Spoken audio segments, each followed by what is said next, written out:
Tuhan memberkati saudara. Senang menjumpai saudara kembali di malam ini. Saya berharap saudara ada dalam keadaan sehat, saudara penuh sukacita memuji dan memuliakan nama Tuhan. Dalam kondisi apapun, dalam situasi apapun, kita tetap percaya bahwa Tuhan ada bersama-sama dengan kita. Saudaraku yang terkasih dalam Tuhan Yesus Kristus, malam ini kita akan membaca dan merenungkan firman Tuhan. Tetapi mendahulunya, mari kita berdoa. Kita berdoa. Bapa dalam sorga, kami mengucap syukur kepadamu. Saat ini kami akan mendengarkan kata-kata Tuhan yang memberikan kepada kami petunjuk, memberikan kepada kami pengertian. Dan kami percaya kata-kata Tuhan akan memberkati kami dalam firman Tuhan yang memberi kami petunjuk untuk melangkah maju dalam kasih Yesus Kristus untuk mengubah dunia ini, untuk terus berada dalam pengertian tentang kemuliaan Tuhan dalam hidup beriman kami setiap hari. Kami berdoa dalam nama Yesus, firman kehidupan. Haleluya, amin. Saudaraku, firman Tuhan yang akan kita baca dan kita renungkan malam ini terambil dari kitab Yehezkel pasal 37 ayat 24 sampai ayatnya yang ke-28. Saya akan membacakannya bagi kita semua di malam ini. Firman Tuhan berkata, maka hambaku Daud akan menjadi rajanya, dan mereka semuanya akan mempunyai satu gembala. Mereka akan hidup menurut peraturan-peraturanku dan melakukan ketetapan-ketetapanku dengan setia. Mereka akan tinggal di tanah yang kuberikan kepada hambaku Yakub, di mana nenek moyang mereka tinggal. Ya, mereka, anak-anak mereka maupun cucu cicit mereka akan tinggal di sana untuk selama-lamanya, dan hambaku Daud menjadi raja mereka untuk selama-lamanya. Aku akan mengadakan perjanjian damai dengan mereka, dan itu akan menjadi perjanjian yang kekal dengan mereka. Aku akan memberkati mereka dan membuat mereka banyak, dan memberikan tempat kudusku di tengah-tengah mereka untuk selama-lamanya. Tempat kediamanku pun akan ada pada mereka, dan aku akan menjadi Allah mereka, dan mereka akan menjadi umatku. Maka bangsa-bangsa akan mengetahui bahwa aku, Tuhan, menguduskan Israel pada waktu tempat kudusku berada di tengah-tengah mereka untuk selama-lamanya. Demikian adalah firman Tuhan. Kata Tuhan Yesus yang berbahagia adalah semua orang yang mendengar firman Tuhan dan memeliharanya dengan cara melakukan dalam hidup beriman setiap hari. Amin.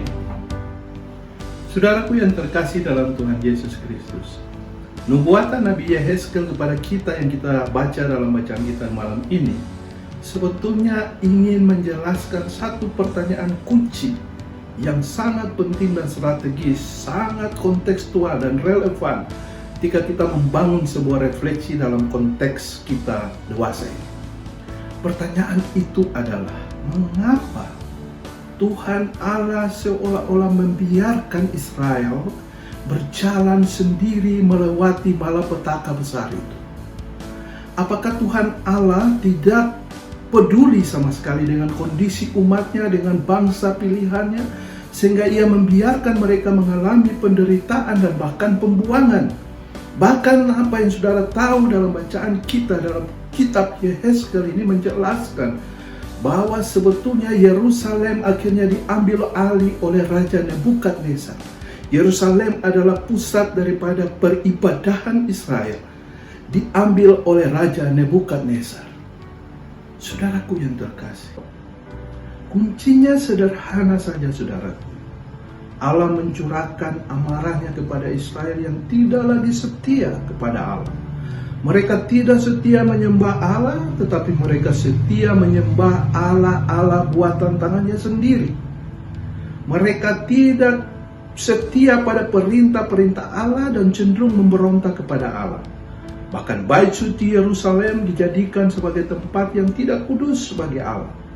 Allah marah, Allah cemburu, dan Allah menghancurkan Yerusalem dengan tangan Nebukadnezar, Raja Babilonia itu. Tujuannya sederhana, saudara. Nabi Yehezkel mau menubuatkan satu hal penting dalam kehidupan umat Israel dan tentunya dalam kehidupan kita. Tujuannya sederhana saja. Tujuannya adalah ingin membuktikan kepada bangsa Israel dan membuktikan tentunya kepada kita bahwa Allah Yahweh, Allah Abraham, Allah Ishak, Allah Yakub adalah Allah yang berkuasa atas gunung-gunung Israel. Allah yang berkuasa atas kehidupan kita ini. Dia adalah Allah yang mencipta kita. Tapi dia adalah Allah yang ada di dalam kehangatan amarahnya, bisa menegur Israel dengan cara yang keras. Saudaraku yang terkasih dalam Tuhan Yesus Kristus, dalam konteks pandemi COVID yang kita tidak tahu kapan berakhirnya ini, kita hendak membangun sebuah renungan seperti nubuatan Yehezkel. Dan kita berpikir, kita merenungkan sekarang bahwa mungkin saja Allah juga marah. Mungkin saja karena kita beragama hanya sebagai sebuah formalitas. Kita datang ke gereja tetapi kita pulang, kita tidak membawa gaya hidup kekristenan itu seperti apa yang kita baca di dalam Alkitab, seperti apa yang dikhotbahkan dari mimbar, seperti apa yang kita dengar dari bacaan-bacaan renungan-renungan di dalam firman Tuhan yang selama ini kita lihat. Mungkin saja Allah marah. Maka syaratnya supaya kita bisa menerima pemulihan dan pembaharuan, sama seperti umat Israel menerima pemulihan dan pembaharuan, karena mereka mengalami Allah yang memang cemburu, tetapi Allah itu adalah Allah yang setia. Hakikat Allah itu adalah Allah yang setia.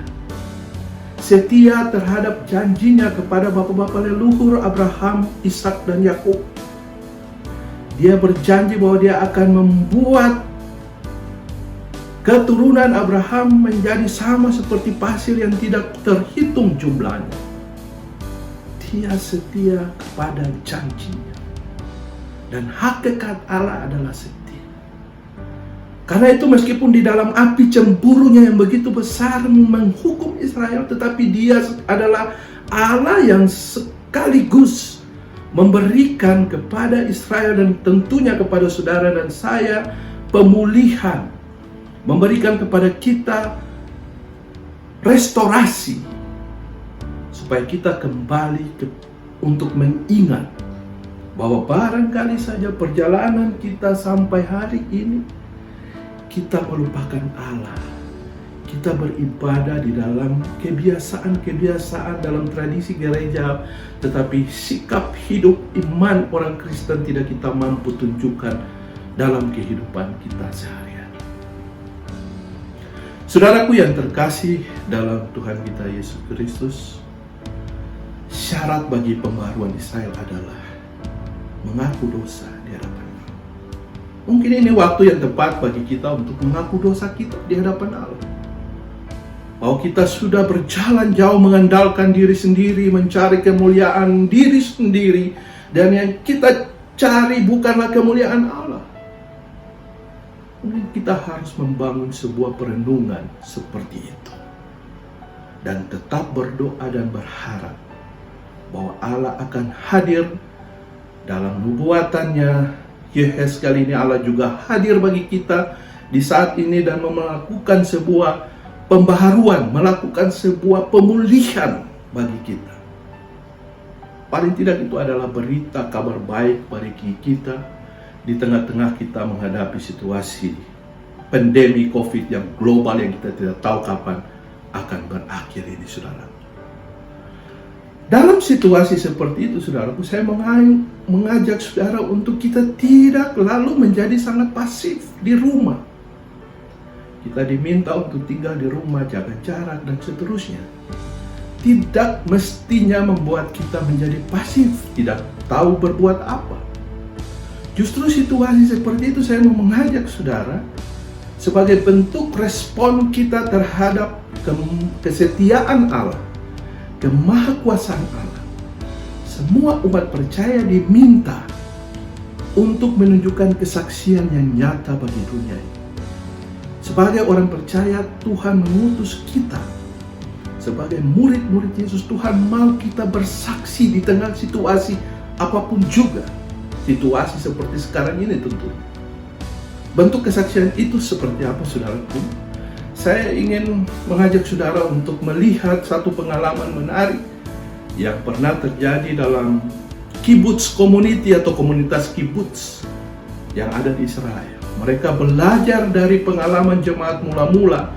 Mereka mengelola segala potensi yang ada di dalam diri mereka.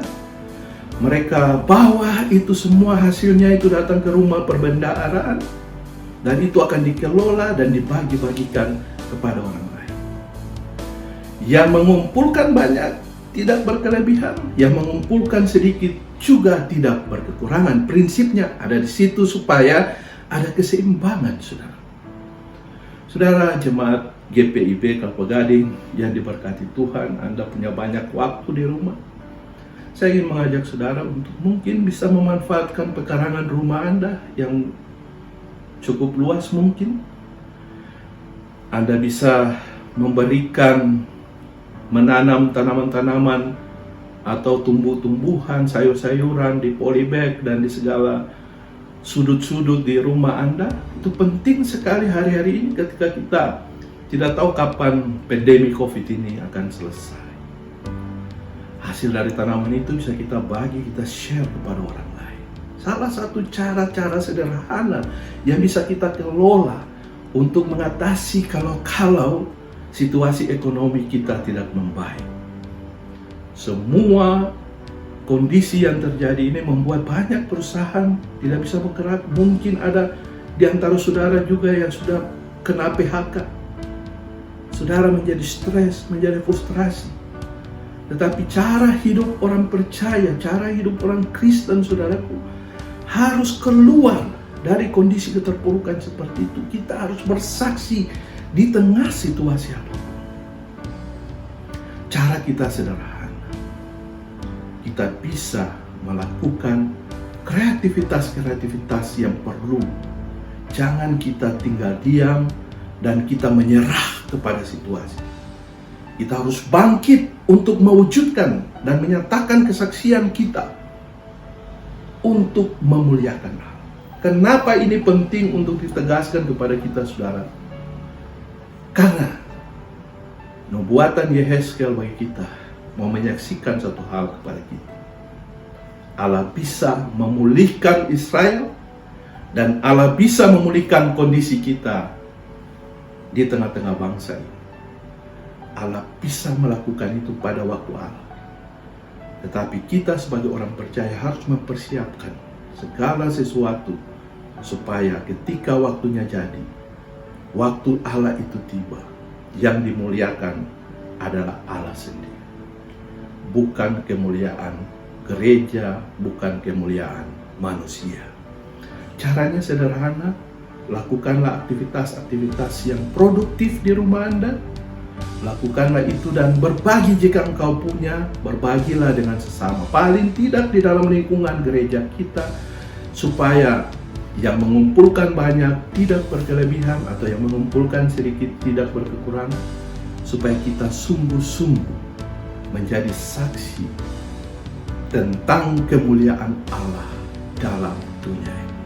Saudaraku yang terkasih, biarlah Anda semua diberkati oleh Tuhan, menjalani hari-hari hidup kita dengan tetap penuh sukacita. Jangan pernah stres, kelola emosi Anda dengan baik, dan tetap setia memuji nama Tuhan. Dan saya berdoa supaya saudara-saudara ada dalam keadaan sehat selalu dan penuh sukacita, memuji dan memuliakan Tuhan kini dan selama-lamanya. Terpujilah Kristus, Tuhan dan Juru Selamat kita. Amin.